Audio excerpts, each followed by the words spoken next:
नमस्कार। आइए सुनते हैं भीष्म साहनी जी की लिखी कहानी सिफारिशी चिट्ठी। पुनर्वास मंत्रालय का क्लर्क त्रिलोकीनाथ खाने की छुट्टी के समय कुछ एक अन्य क्लर्कों के साथ दफ्तर के सामने खड़ा चाट खा रहा था, जब एक छोटी सी घटना घटी जो एक क्लर्क की जिंदगी में सालों में एक आध बार ही घटती है। उसे किसी बड़े आदमी ने पहचान लिया। पहचाना ही नहीं, बगलगीर भी हुआ।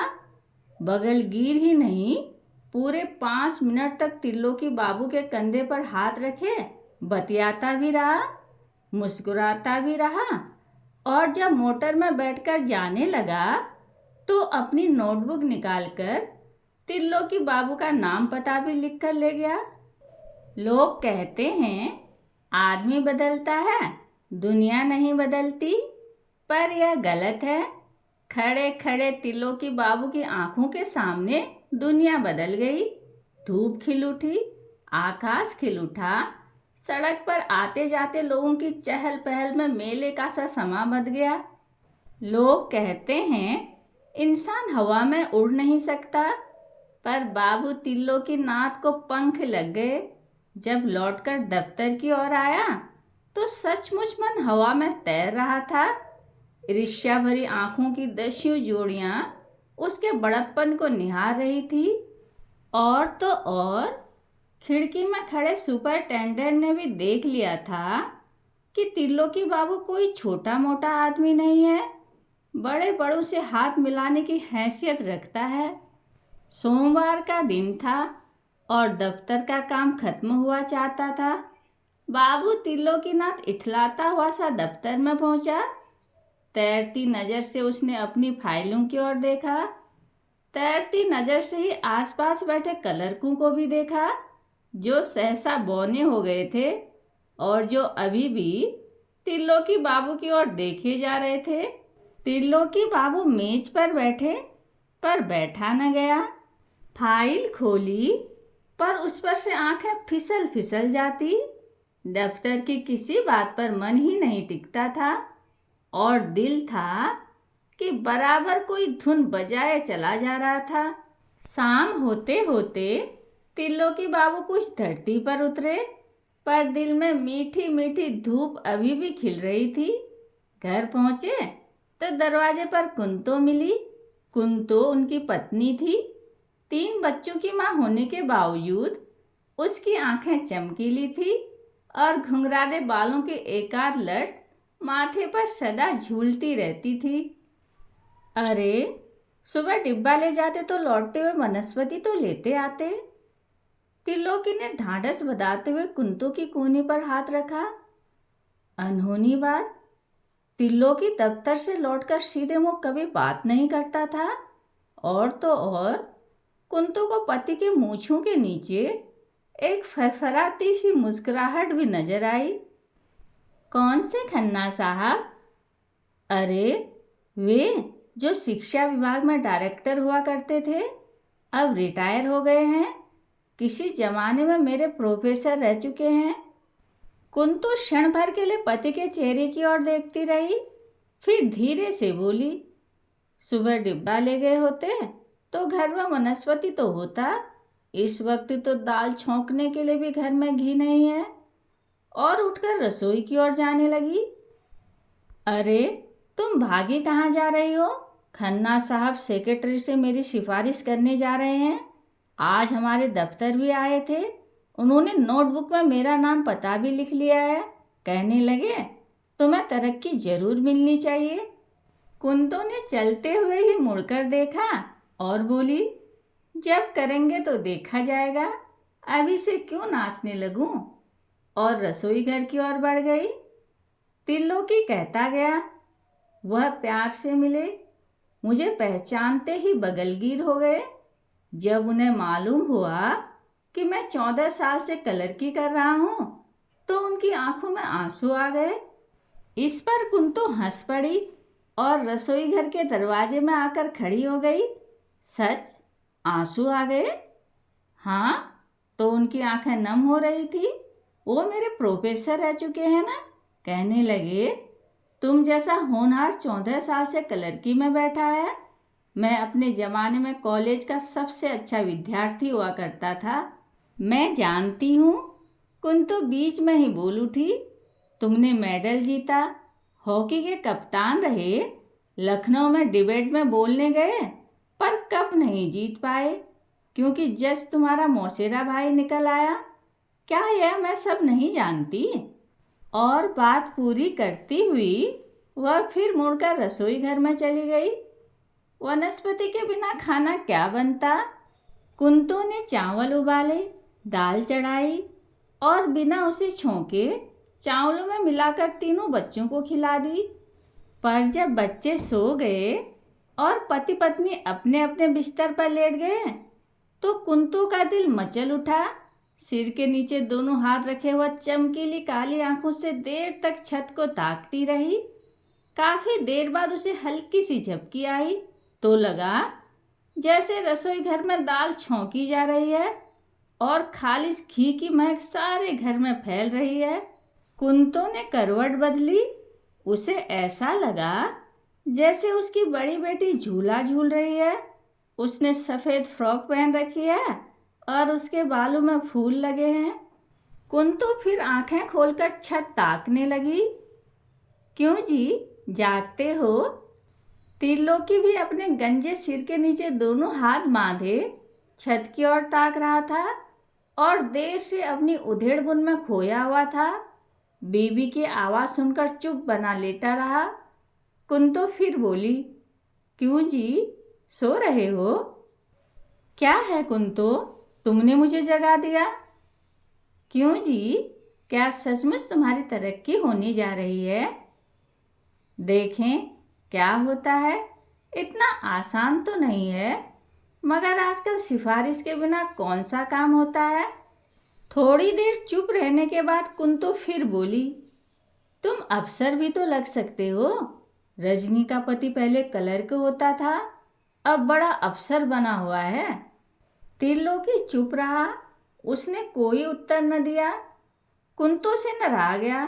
उछलकर अपने बिस्तर से निकली और पति के निकट चली गई। मुझे क्या दोगे जो तरक्की हो गई? उसने हंसकर पूछा।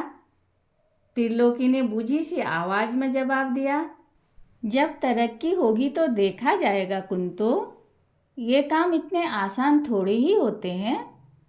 शाम के वक्त तो इतने चहक रहे थे, अब इतने गुमसुम क्यों हो गए हो? मैं कुछ तुमसे मांगती तो नहीं। त्रिलोकी फिर भी चुपचाप लेटा रहा, पर कुंतो की उत्तेजित कल्पना अभी भी तरह तरह के ताने बाने बुनी जा रही थी। तुम रिश्वत भी लोगे ना? क्लर्की में से तो निकला नहीं हो कुंतो, तुम्हें रिश्वत की सूझ रही है? इसमें बुरा क्या है जी? आजकल सभी रिश्वत लेते हैं। ऊपर की आमदनी का अपना रौब होता है। खुद मांगने नहीं जाना, पर कोई दे दे तो इनकार भी न करना। त्रिलोकी ने पत्नी की ओर से पीठ फेर ली। कुंतो फिर भी बोलती गई, मैं गार्गी का दहेज अभी से तैयार करने लगूंगी। कुंतो ने बुदबुदाते हुए कहा, जल्दी में चीज़ें कभी अच्छी नहीं बनती, धीरे धीरे चीज़ें लेती रहूंगी। पति की पीठ के पीछे लेटे लेटे कुंतो त्रिलोकी के गंजे सिर को धीरे धीरे सहलाती और बुदबुदाती रही। पर मुझे अमीर औरतें अच्छी नहीं लगती, बहुत मुटिया जाती हैं और उठती बैठती सारा वक्त डकार मारती रहती हैं। मैं मोटी नहीं होऊंगी। तुम्हारा सारा काम मैं अपने हाथ से करूंगी, खातिर जमा रखो। पति को फिर भी गुमसुम पाकर कुंतो तुनक कर बोली, तुम भी कैसे रूखे आदमी हो जी? मैं खुद चलकर तुम्हारे बिस्तर पे आई हूँ और तुम हो कि सीधे मुंह बात भी नहीं करते। फिर हंसकर कहने लगी, अभी से मेरे साथ अफसरी करने लगे हो। सहसा कुंतो को पछतावा होने लगा। बिस्तर में से झट उठ बैठी। हाय, मैं भी कैसी पापीन हूँ। तुम्हारी तरक्की हो जाए तो मैं प्रसाद बांटूंगी, दुर्गा माई को भोग लगाऊंगी। कहते हुए कुंतो उठी और अंगीठी पर रखी दुर्गा माता की मूर्ति के सामने बार बार सिर नवाने लगी। दुर्गा माता, मैं सबसे पहले तुम्हें भोग लगाऊंगी। मैं बहुत भक्ति रहती हूँ, पर दिल की बुरी नहीं हूँ। दुर्गा माई, मैं किसी का बुरा नहीं चेतती। मैं सबसे पहले तुम्हारी सेवा करूंगी। मुझे माफ़ करना दुर्गा माई, तुम तो इस घर की बड़ी हो, हम सबकी माँ हो। मैं पढ़ी लिखी तो नहीं हूँ, मुँह से बातें निकल जाती हैं। और कुंतो ने हाथ जोड़े, आंखें बंद कर एक बार फिर दुर्गा माई के सामने माथा नवाया और सीधे अपनी खाट पर लौट आई और उसकी आंखें फिर छत को ताकने लगी। उधर त्रिलोकी दूर की सोचों में डूबा हुआ था और अधिकाधिक गहरा डूबता जा रहा था। छत को ताकते हुए उसे भी झपकी आ गई और उसने देखा कि सेक्रेटेरिएट के लंबे गलियारे में कोई चपरासी उसकी फाइल बगल में दबाए भागा जा रहा है। त्रिलोकी उसे बुलाता है, पर वह रुकता नहीं और देखते ही देखते गलियारे के असंख्य दरवाजों में से किसी एक दरवाजे में से वह निकलकर चंपत हो जाता है और सारा सेक्रेटेरिएट एक भूल भुलैया बन जाता है। त्रिलोकी उसमें से निकलने की कोशिश अभी कर ही रहा था जब एक झटके से उसकी नींद खुल गई और वह हाँफता हुआ फिर छत को ताकने लगा। थोड़ी देर बाद बोला, सो रही हो या जाग रही हो कुंतो? कुंतो चुप रही, यह सोचकर कि त्रिलोकी यह न समझ बैठे कि वह छोटी सी तरक्की से इतनी उत्तेजित हो रही है। अभी तो बातें कर रही थी, अभी सो भी गई कुंतो? क्या है, तुम सोने भी नहीं देते? मैं सोचता हूँ कल मैं दफ्तर नहीं जाऊंगा। पत्नी यह सुनते ही लपक कर उठ बैठी। क्यों भला? मेरी तबीयत कुछ ठीक नहीं है। बहुत बनो नहीं, अब तरक्की होने जा रही है तो इन्हें दफ्तर ही जाना अच्छा नहीं लगता। थोड़ी देर चुप रहने के बाद त्रिलोकी फिर बोला, तुम समझती हो खन्ना साहब ने वह चिट्ठी लिख दी होगी? जो कहा है तो लिख दी होगी। सुनते ही त्रिलोकी का दिल एक सीढ़ी और नीचे उतर आया। मैं सोचता हूँ यह चिट्ठी लिखकर खन्ना साहब ने मेरे साथ बड़ी ज्यादती की है। वाह जी, वे तो तुम्हारी सिफारिश करें और तुम समझो कि ज्यादती कर रहे हैं। तुम दफ्तर के मामले नहीं समझती हो। सिफारिशी चिट्ठियों पर तरक्कियां मिलने लगें तो सभी कलर के अफसर बन जाएं। अब की कुंतो चुप रही। उसको समझ में नहीं आ रहा था कि त्रिलोकी क्या कहे जा रहा है। त्रिलोकी ने ठंडी सांस ली और करवट बदल ली। इससे तो बात बिगड़ जाएगी, वह बुदबुदाया। बिगड़ेगी क्यों? मेरी तरक्की होगी तो बाकी कलर के क्या चुप बैठे रहेंगे? वे तो कल ही कानाफूसी करने लगे थे। मैं दफ्तर में लौटकर गया तो झट से चुप हो गए। कुंतो इस पर चुप हो गई। सुन रही हो? हाँ, सुन रही हूँ। खन्ना साहब तो मेरी सिफारिश सेक्रेटरी से करेंगे, पर वह तो बहुत बड़ा अफसर है। मेरी लगाम तो मेरे सुपरिटेंडेंट के हाथ में रहती है, वह जरूर जल उठेगा। तुम इन छोटे अफसरों को नहीं जानती हो। वह डाह करने लगेगा और साल के आखिरी में मेरी रिपोर्ट खराब कर देगा। तुम बहुत चिंता न किया करो, तरक्की मिले न मिले तुम्हारी बला से। थोड़ी देर तक त्रिलोकी चुप रहा, फिर धीरे से बोला, खन्ना साहब ने बैठे बिठाए बखेड़ा खड़ा कर दिया। तरक्की तो होगी या नहीं, दफ्तर के बाकी लोग खामखा मेरे दुश्मन बन जाएंगे। अब डायरेक्टर के साथ मेरा पर्चा कराने की क्या जरूरत थी? वह उन्हें नीचे छोड़ने आया था। घंटा भर मेरे कंधे पर हाथ रखे खुसफुस करते रहे। दफ्तर में जिसे मालूम नहीं था उसे भी पता चल गया। भूल मुझसे ही हुई। अगर मैं उन्हें देखकर पीठ मोड़ लेता तो वे मुझे पहचान नहीं पाते या बखेड़ा उठता ही नहीं। कुंतो बोल उठी, मैं कहती हूँ तुम डरा नहीं करो। तुम सबसे ज़्यादा योग्य हो, अपने काम में सबसे आगे हो। अगर तुम्हारी यह डरने की आदत हट जाए तो तुम सोने के आदमी हो। डर कौन रहा है?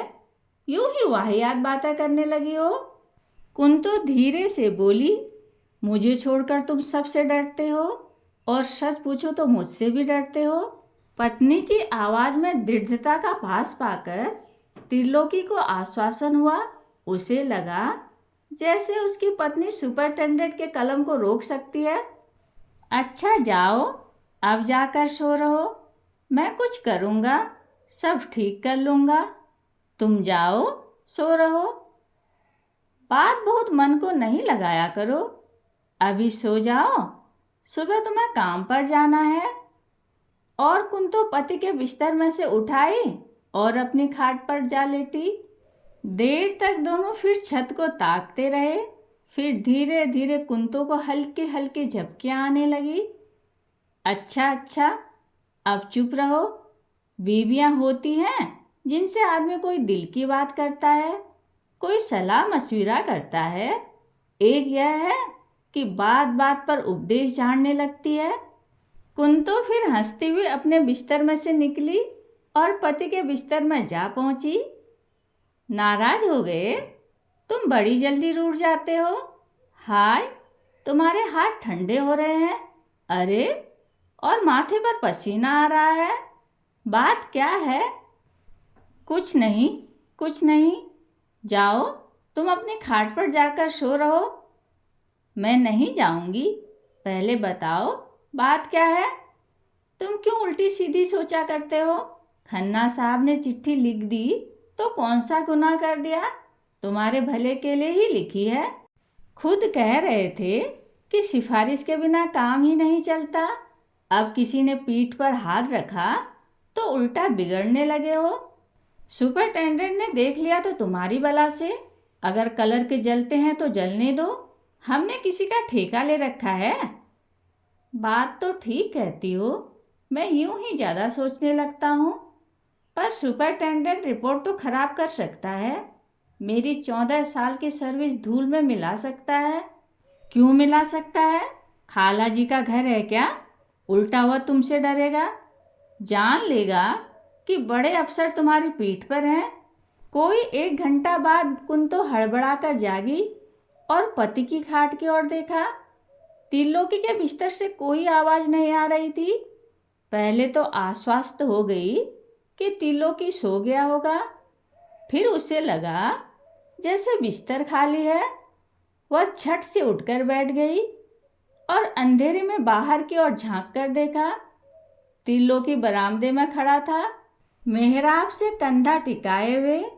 फिर वह मेहराब से हट गया और टहलने लगा। पीठ के पीछे हाथ, गंजा सिर आगे की ओर झुका हुआ। प्रभात के झुटपुटे में अच्छा भला आदमी भी प्रेत लगने लगता है। हाय, इन्हें क्या हो गया है? ऐसे भी कोई बात दिल को लगा लेता है। कुंतो खाट पर से उतर आई और बरामदे में पहुंची। तुम्हें मेरे सिर की कसम, अंदर चलो। हुआ क्या है जो तुम इतने परेशान हो रहे हो? त्रिलोकी ठिठक गया। तुम नहीं जानती कुंतो, मुझे लगता है खन्ना साहब ने वह चिट्ठी लिख दी होगी और मेरा काम चौपट हो जाएगा। तुमने अपनी यह क्या हालत बना ली है? आखिर तुम्हें कोई नौकरी से निकाल तो नहीं रहा? अंदर चलो। मेरी 14 साल की सर्विस धूल में मिल जाएगी कुंतो। कुछ नहीं हुआ, कुछ नहीं होगा। तुम अंदर चलो। तुम समझती क्यों नहीं कुंतो? मेरा वास्ता सेक्रेटरी के साथ नहीं पड़ता, मेरा वास्ता सुपरिटेंडेंट के साथ पड़ता है। मेरी नकेल तो उसके हाथ में रहती है। और त्रिलोकी की आंखों के सामने फिर सुपरिटेंडेंट का चेहरा घूम गया। तुम बात को समझा करो कुंतो। दफ्तर में सभी काम फाइलों पर होते हैं।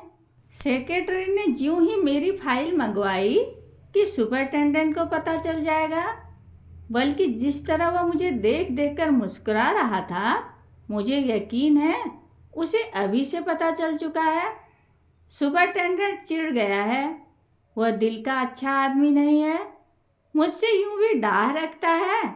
क्योंकि मैं उससे ज़्यादा पढ़ा हुआ हूँ। ये लोग जानबूझकर रिपोर्ट खराब कर देते हैं। अच्छा, तुम इस वक्त तो अंदर चलो, देखा जाएगा जो होगा। सुबह होने को आई है और तुम पल भर के लिए भी नहीं सो पाए। चलो अंदर। त्रिलोकी ने पत्नी का हाथ जोर से झटक दिया। तुम मुझे दम भी लेने दोगी या नहीं? दिन रात पीछे पड़ी रहती हो। जब से इस घर में आई हो, एक दिन चैन का नसीब नहीं हुआ। कुन तो धक से रह गई, फिर उसे अपनी बाहों में भरती हुई बोली, मुझे जो मन में आए कह लो, मगर अंदर चलो।